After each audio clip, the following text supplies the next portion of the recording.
Chers amis, je veux vous dire combien je suis ravie de ce week-end à l'Isle-sur-la-Sorgue. À l'image de ce que sont nos universités de rentrée, 3 jours de rencontres, d'échanges, de convivialité. Alors, petite singularité cette année, il a plu, ce qui n'arrive jamais à Guidel.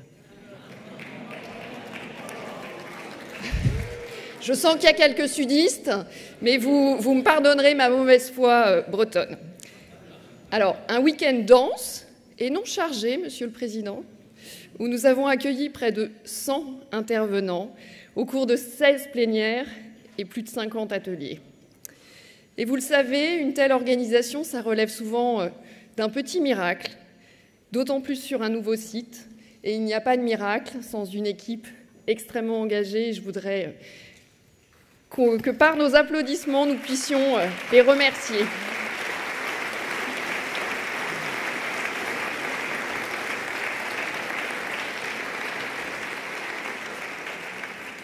Alors d'abord, je voudrais dire un mot pour les locaux de l'étape, pour leur aide précieuse, et notamment pour Sylvie Viala, Myriam Henry-Gros, Marie-Florence Bulto, Sylvie Brunet et Arnaud Targa.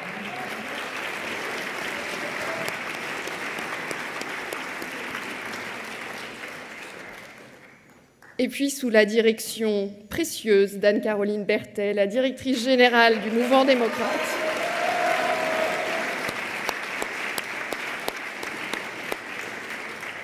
toute l'équipe, les collaborateurs du siège, Dimitri, Virginie, Manon, Lélio, François, Alexandra, Maë, Vangélis, Jean-Baptiste, Thomas, Olivia, sans oublier Martin, Gina, Franck et Laura, les bénévoles, les formidables bénévoles qui, chaque année, nous accompagnent, Hugo, Catherine, Philomena, Quentin, Lola, Florian, Victor, tous les conducteurs, Daniel, Gauthier, Ludovic, Geoffroy, notre partenaire de l'IFED, Fabien, avec Ariane, Sébastien,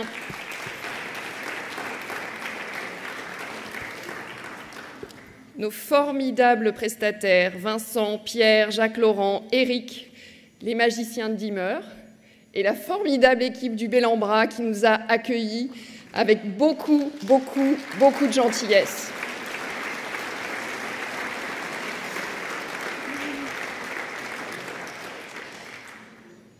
Et puis mes remerciements vous sont destinés, à vous, élus d'aujourd'hui ou de demain, venus des 4 coins de la France, laissant de côté vos obligations, notamment municipales. À vous qui venez de nous rejoindre, et vous êtes nombreux. Vous qui nous avez dit au cours de week-end que vous aviez trouvé ce que vous étiez venus chercher. Alors à vous tous, merci.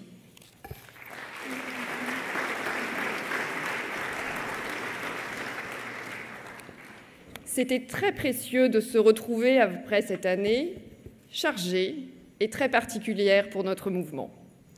Il y a 10 mois, François Bayrou accédait à Matignon, à la tête d'un pays sans majorité et sans budget.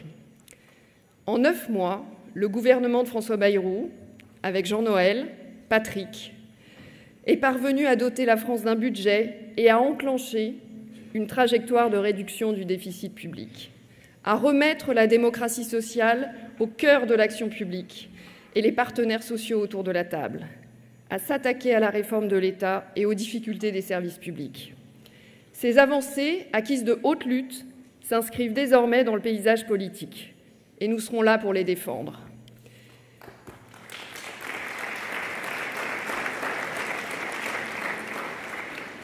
Mais nous nous sommes aussi heurtés à la sclérose politique actuelle, au dévoiement du politique qui consiste à nier le réel, comme si cela permettait d'enterrer les difficultés. Nous sommes ceux qui avons mis la dette au cœur de notre action, pas pour une question d'orthodoxie, pas par lubie démocrate, mais parce que c'est une question de liberté, de solidarité, de souveraineté, de capacité à agir pour relever les défis qui sont devant nous. Face à l'impasse du comment, avant le pourquoi, François Bayrou a mis les formations politiques devant leurs responsabilités politiques. Car comment agir sans partager un constat du réel et de l'impérieuse nécessité d'agir?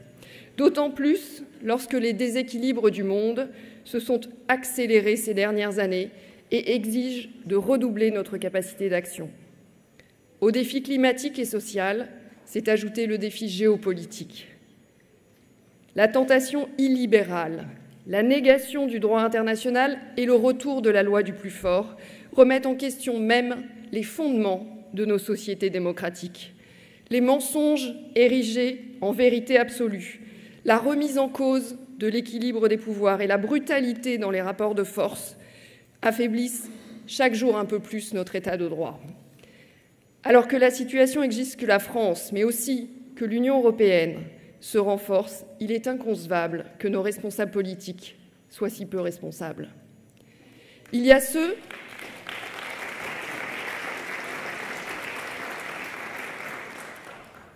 qui ne savent toujours pas, 3 ans après, condamner la Russie et la qualifier d'agresseur. Et je veux redire ce matin toute notre solidarité et notre engagement total à l'égard du peuple ukrainien, victime cette nuit encore de la foudre russe.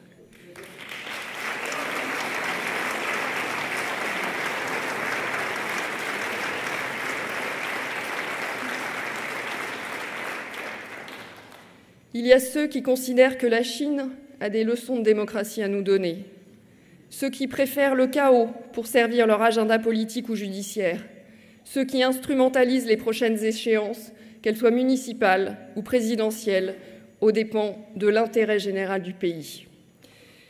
Qu'on soit de droite, du centre ou du gauche, oui, nous ne sommes pas d'accord. Nous avons des valeurs différentes, une histoire différente, mais je pense que lorsque l'essentiel est en jeu, nous avons le devoir de nous accorder pour continuer à faire avancer notre pays et nous confronter aux grands enjeux, la préservation de notre modèle social, malgré la crise démographique, la lutte contre le dérèglement climatique ou encore l'efficacité de nos services publics.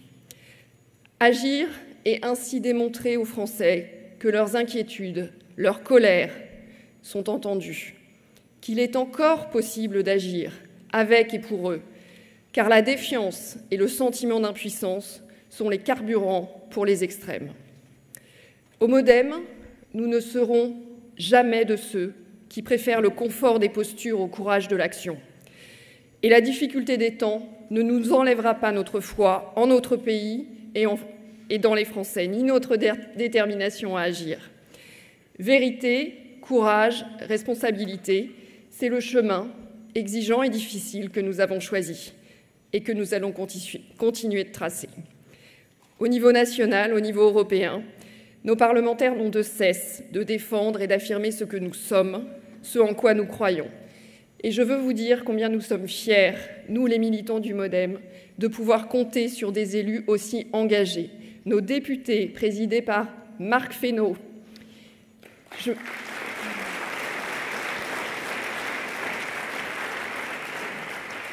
mais aussi nos sénateurs Isabelle Florennes, Denis Saint-Pé et bien évidemment Jean-Marie Vandelorenberghe que nous avons célébré hier, ainsi qu'au Parlement européen sous la houlette de Marie-Pierre et de Laurence.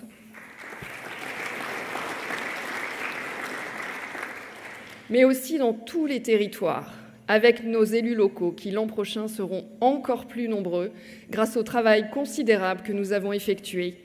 350 chefs de file ont été désignés dans les communes de plus de 10 000 habitants, 350 personnalités formées et accompagnées, des élus qui porteront partout en France des projets humanistes grâce au travail conjoint de nos villages, des élus et des militants. Cette proximité, cette capacité d'écoute et de dialogue qui nous caractérise, nous en aurons bien besoin au regard des temps difficiles qui sont devant nous. Alors, au cours de ce week-end, nous avons démontré une fois encore la solidité de ce qui nous unit, une certaine vision de l'homme et de l'action publique, la capacité à ne renoncer à rien, jamais. Je veux vous dire notre fierté, ma fierté à travailler avec vous au service de nos concitoyens. Merci à tous pour ces moments partagés, ces combats menés et à mener. et que nous allons continuer de mener ensemble. Merci à tous d'être là.